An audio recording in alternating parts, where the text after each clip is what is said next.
Have you ever felt trapped by the weight of your past, unable to shake the emotional wounds that linger from childhood? It's a painful reality that many of us face, silently carrying burdens that seem too heavy to bear. But what if I told you that the key to your healing lies not in what you've been doing, but in something you've likely never tried? This isn't about another self-help tip or quick fix. It's a profound secret rooted in ancient wisdom, yet so often overlooked. Imagine a path to healing that doesn't just address the surface, but digs deep into the very core of your being, transforming not only how you see your past, but how you live your future. Curious, you should be, because what you're about to discover could change everything. Ready to unlock the secret that could finally set you free. Emotional wounds, especially those from childhood, often linger in the shadows, subtly shaping our thoughts and actions. They're like old scars that still ache in the rain, reminding us of past hurts. But these wounds, no matter how deep, aren't incurable. It's important to recognize that healing is possible, even when it feels like a distant dream. The first step is acknowledging the pain and understanding its origins, often rooted in childhood trauma. By reflecting on these experiences with an open heart, one begins the journey toward emotional growth. It's about breaking free from the chains of the past that bind us to old grievances. As Isaiah Limapula teaches, healing starts when we loose the chains of injustice and let go of the heavy burdens we carry. But healing isn't just about introspection. It requires action, a deliberate choice to break the cycles of pain and self-pity that trap us in victimhood. We often find ourselves stuck, reliving the same hurt over and over, wondering why it won't heal. The answer lies in our own hands. Taking responsibility for our healing, rather than adopting a victim mindset, is crucial. It's easy to fall into the trap of self-pity, where we nurture our wounds instead of addressing them. But this only deepens the cycle of trauma. We must be proactive in seeking healing, whether through prayer, reflection, or professional help when needed. An essential part of this healing process is learning to shift our focus from ourselves to others. When we serve those in need, we begin to see our own struggles in a new light. Isaiah 58 also emphasizes the power of helping others as a path to personal healing. By providing food for the hungry or offering support to the oppressed, we heal our own hearts. This outward focus disrupts the cycle of self-centered spirituality, which often leads to feelings of incurability. Serving others not only helps them, but also brings us closer to emotional and spiritual health. In the end, healing emotional wounds is not a passive process. It demands action, a commitment to breaking free from the past and embracing a future filled with growth and service. As we step out of our own pain and begin to help others, we find that our wounds start to close and the scars become less painful. This journey of healing is ongoing, but with each step, we move closer to overcoming the traumas that once held us captive. And it's in this service to others that we find true emotional and spiritual freedom. When we talk about grievances, it's easy to think of them as external, something inflicted upon us by others. But what often goes unnoticed is how we adopt these grievances as part of our identity. It's a subtle process where past hurts begin to define who we are. We hold on to them, replaying the same painful memories, convincing ourselves that these wounds are incurable.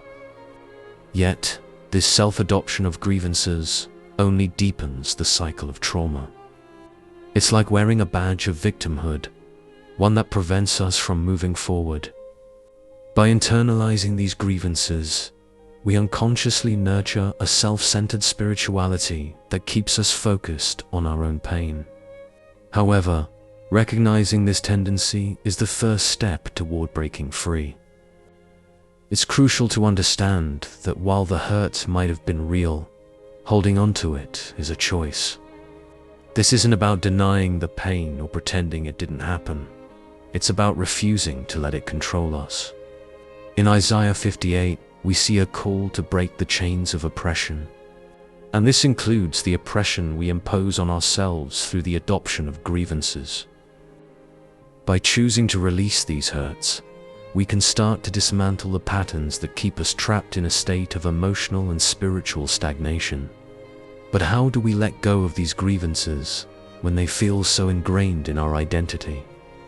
It begins with self-reflection and action. Instead of allowing these wounds to fester, we can choose to focus on personal responsibility. This means acknowledging our role in holding onto the hurt and making a conscious decision to release it. It's about taking ownership of our healing process, rather than expecting others to fix it for us. One practical step is to engage in activities that shift our focus outward, such as volunteering or helping those who are less fortunate. As we serve others, we start to see that our grievances no longer define us. Ultimately, the self-adoption of grievances is a barrier to healing. By choosing to release these burdens, we open ourselves up to new possibilities for emotional and spiritual growth. It's a journey that requires courage and commitment, but the rewards are profound. As we break free from the chains of self-pity and victimhood, we begin to experience a deeper sense of freedom and peace. This sets the stage for the next crucial step, addressing the pervasive issue of self-pity and victimhood, which often keeps us stuck in the past. Self-pity is like a slow poison that seeps into our minds, convincing us that our pain is unique and beyond healing. It whispers that we are victims of circumstances, that our wounds are too deep to overcome. But this mindset only serves to trap us in a cycle of negativity and helplessness. When we adopt a victim mentality, we relinquish control over our lives, allowing our emotional wounds to fester rather than heal. It's a subtle form of self-sabotage that keeps us from moving forward, keeping us stuck in a loop of grievances and complaints. The Bible warns against such attitudes, urging us to rise above our circumstances and take action. But breaking free from self-pity and victimhood isn't easy. It requires a conscious effort to change our perspective, to shift our focus from our problems to the solutions within our reach. One practical approach is to start each day with a small act of service to others. This could be as simple as offering a kind word to someone in need, or volunteering our time to help those who are struggling. When we focus on helping others, we begin to see that our own problems are not insurmountable. We realize that we have the power to change our situation, to break free from the chains of victimhood. Taking personal responsibility for our lives is a powerful antidote to self-pity. Instead of blaming others or circumstances, we can choose to take control of our healing journey. This might involve seeking out professional help or turning to spiritual practices like prayer and meditation for guidance. Isaiah 58 offers a profound reminder that true healing comes from serving others and focusing on actions rather than emotions. By taking action, we can disrupt the cycle of self-pity and victimhood, opening the door to emotional and spiritual growth. As we begin to take control of our healing, we start to see that self-pity and victimhood are illusions that keep us from experiencing true freedom. It's not about denying our pain, but rather choosing not to let it define us. This shift in perspective allows us to break the cycles of trauma and negativity that have held us back for so long. With each step forward, we move closer to healing, ready to confront the next challenge, breaking the cycle of trauma that has kept us trapped in the past. Healing often arrives in unexpected ways, and one of the most profound is through serving others. When we turn our focus outward, we discover that helping those in need can mend our own brokenness. Service shifts our perspective, allowing us to see that our struggles are not unique. Isaiah 58 reminds us of the power of selflessness. Share your food with the hungry and provide the poor wanderer with shelter. By offering kindness and support to others, we heal not only their wounds, but also our own, finding purpose and strength in the act of giving. Engaging in service pulls us out of self-pity and victimhood. It forces us to confront the reality that others are suffering too, often in ways far more severe than our own. This realization is humbling and transformative. It challenges us to step beyond our pain and take action. Whether it's volunteering at a local shelter, offering a listening ear, or simply performing small acts of kindness, these actions foster emotional growth. They remind us that our lives have value and that we are capable of making a difference, which is essential for healing. Service also helps to break the cycle of trauma by redirecting our energy towards positive outcomes.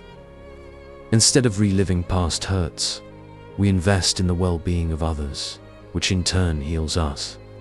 Each act of service is a step towards breaking free from the patterns that have held us back. It's a practical way to apply the teachings of Isaiah 58, to loose the chains of injustice, not just for others, but for ourselves as well. By focusing on the needs of others, we liberate ourselves from the grip of our own emotional wounds. In the end, healing through service is about finding balance between caring for ourselves and reaching out to others. It's a reminder that true healing doesn't happen in isolation. It happens in community. By serving others, we create connections that nourish our souls and foster a sense of belonging. These connections are vital as we continue our journey, especially when confronting the dangers of self-centered spirituality, which often leads us away from genuine healing and towards a false sense of righteousness. Self-centered spirituality is a subtle trap that many fall into without realizing. It's a form of spirituality that focuses inward, prioritizing personal desires and grievances over the needs of others. This approach can lead to a stagnant, incurable state where emotional wounds are never truly healed. When spirituality becomes self-serving, it loses its power to transform and uplift. Instead of seeking to serve, individuals become consumed by their own struggles, often missing the broader picture of what true spiritual growth entails. Isaiah 58 warns against such self-centeredness, urging us to spend yourselves in behalf of the hungry. This critique isn't about denying the importance of personal spiritual practices, but rather about the danger of allowing them to become an excuse for inaction. When spirituality becomes solely about personal comfort or validation, it no longer serves its true purpose. Genuine spirituality should lead us to action, to service, and to the betterment of others. It's about moving beyond ourselves and our own issues to make a tangible impact in the world around us. Without this outward focus, spirituality becomes hollow, a shell of what it's meant to be. Self-centered spirituality often manifests as an obsession with personal grievances, where individuals use their faith as a crutch rather than a catalyst for change. They may attend services, pray, and meditate, yet remain stuck in a cycle of victimhood and self-pity. This is because their spirituality is inwardly focused, feeding into their emotional wounds rather than healing them. To break free from this, it's crucial to shift the focus outward, to look beyond personal pain and see the needs of others. This is where true healing and spiritual growth occur. In essence, the critique of self-centered spirituality is a call to action. It's a reminder that true spirituality demands more than just inward reflection. It requires us to take concrete steps to help others. By doing so, we fulfill the deeper purpose of our faith, which is to bring healing not just to ourselves, but to the world around us. This sets the stage for the next crucial element: the importance of action over emotion in the journey of healing and spiritual growth. In the pursuit of healing and spiritual growth, action speaks louder than emotion. It's easy to get caught up in feelings, waiting for the right moment when we feel ready or inspired to make a change. But waiting for the perfect emotional state can keep us stuck in a cycle of inaction. True healing requires stepping out in faith, even when emotions aren't aligned. As the Bible teaches in James 2:17, faith by itself, if it is not accompanied by action, is dead. This emphasizes that taking steps, no matter how small, is crucial. Action is the antidote to the stagnation that often comes with emotional overwhelm. When we focus too much on how we feel, we risk being paralyzed by our emotions. But by taking practical steps, whether it's helping someone in need, starting a new routine, or simply getting out of bed and facing the day, we begin to break free from the chains of emotional inertia. It's in these moments of action that true change begins to unfold, often leading to a shift in our emotional state as well. The beauty of action is that it creates momentum. Once we take the first step, the next one becomes easier, and soon enough, we find ourselves moving forward. This is particularly important when dealing with emotional wounds and spiritual growth. While emotions can fluctuate, actions build consistency and resilience. They serve as a foundation that sustains us even when our feelings waver. By committing to action, we strengthen our resolve and make progress, regardless of our emotional ups and downs. Ultimately, prioritizing action over emotion is about taking responsibility for our own healing and growth. It's about recognizing that while emotions are important, they shouldn't dictate our actions. By choosing to act, we take control of our journey, paving the way for lasting change. This proactive approach is essential, especially when navigating the balance between seeking professional help and embracing spiritual and practical solutions, which is the next step in our exploration of healing. In the journey of healing, it's essential to recognize the value of professional help, while also embracing spiritual and practical solutions. Professional therapy or counseling can provide critical support, offering tools and insights that might be difficult to achieve alone. However, spiritual and practical approaches play a vital role in holistic healing. It's not an either-or situation, but rather a complementary one.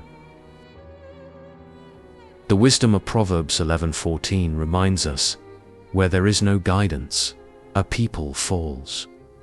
But in an abundance of counselors, there is safety." Seeking help, whether professional or spiritual, is a sign of strength, not weakness. Spiritual solutions offer a different kind of support. They connect us with a sense of purpose and a higher power, providing comfort and guidance. Prayer, meditation, and scripture study can be powerful tools in our healing process, helping us to find peace in the midst of turmoil. These practices ground us, offering a foundation that remains steady even when life feels chaotic. Additionally, practical solutions, like developing healthy habits or engaging in community service, provide tangible ways to implement the insights gained from both professional help and spiritual practices. Finding balance between these approaches is key. For some, professional help might be necessary to work through deep-seated trauma or mental health challenges. For others, spiritual guidance and practical action might suffice in addressing their emotional wounds.